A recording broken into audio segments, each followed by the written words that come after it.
After the running event in the hotel lobby, we ran into the guys from X-Bionic who showed us their Terraskin X00C trail running shoe. We actually got a pair and took them out for a first run, but first they're going to describe all the technology in this very innovative shoe. Hey everybody, I think we may have saved the best for last because we're in the lobby of the Fairmont and we're with Max and Flavio from X-Bionic, and look what we got here, their system. Yeah. Flavio, describe the basic system here before I put the other one on. So we started our journey really thinking about an entire system around the foot.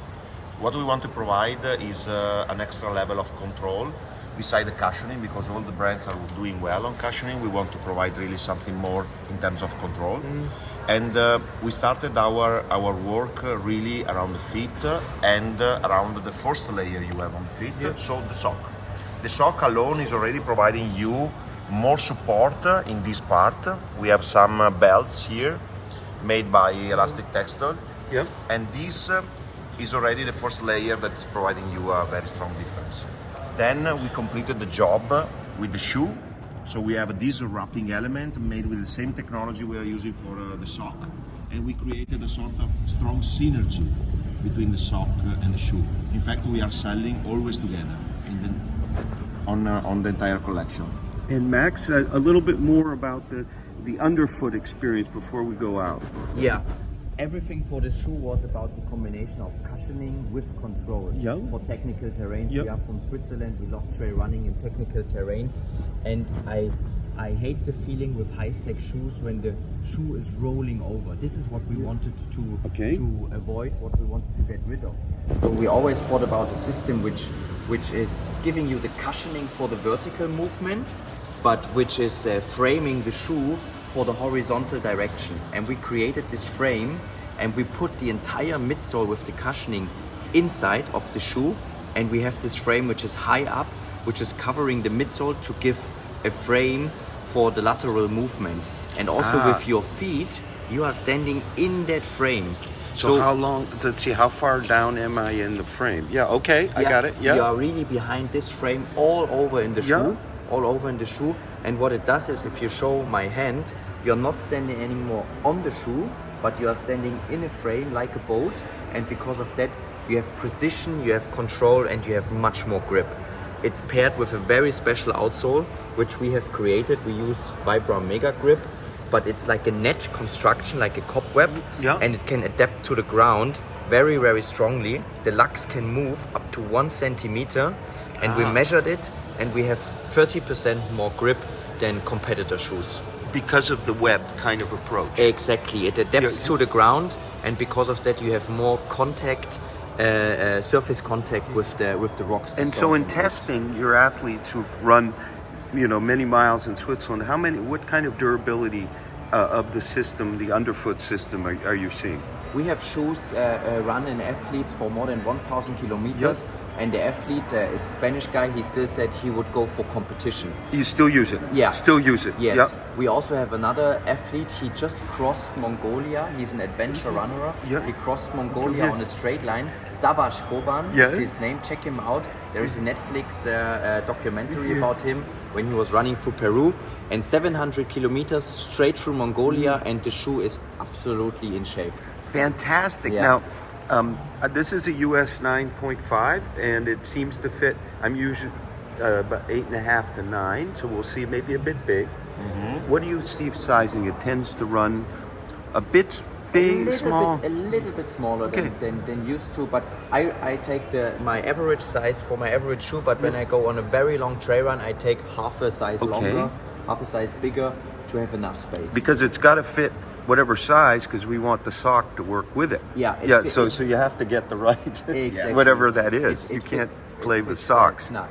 And then from the entire concept, if I can explain, a very simple picture you can have in mind, it should work like a mountain bike. This was our idea, our inspiration was coming from that, because we have the suspension for the vertical, but the entire mountain bike frame, often now made out of carbon, is stiff.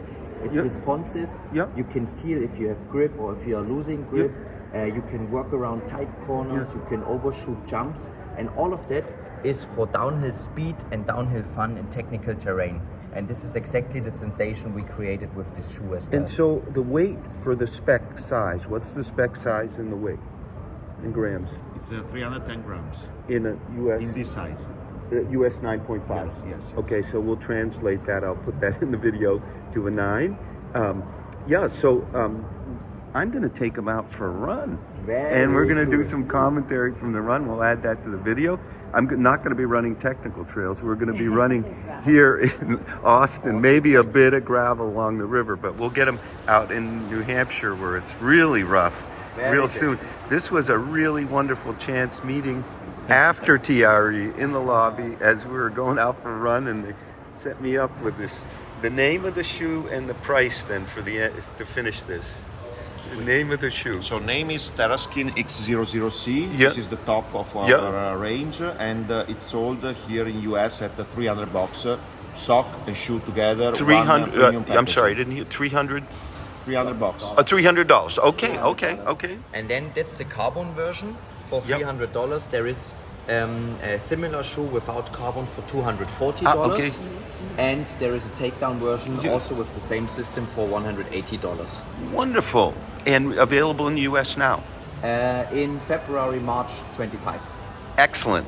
Thanks, Max and Flavio. Thank you. Have safe travels back to Switzerland. Bye-bye. Bye-bye. Thank you. Okay, we're still in Austin. We're on the lake run or river run here on the gravel with the X-Bionic, and I'm kind of surprised that with that big Vibram outsole. It kind of plays very well on the hard surface. You don't feel the kind of big kind of presence of rubber. I thought the frame would really get in the way, but not at all. We're running about 910, 920 pace. Perfectly flat here. It does feel like a frame of support, but I'm rolling forward easily, which surprises me.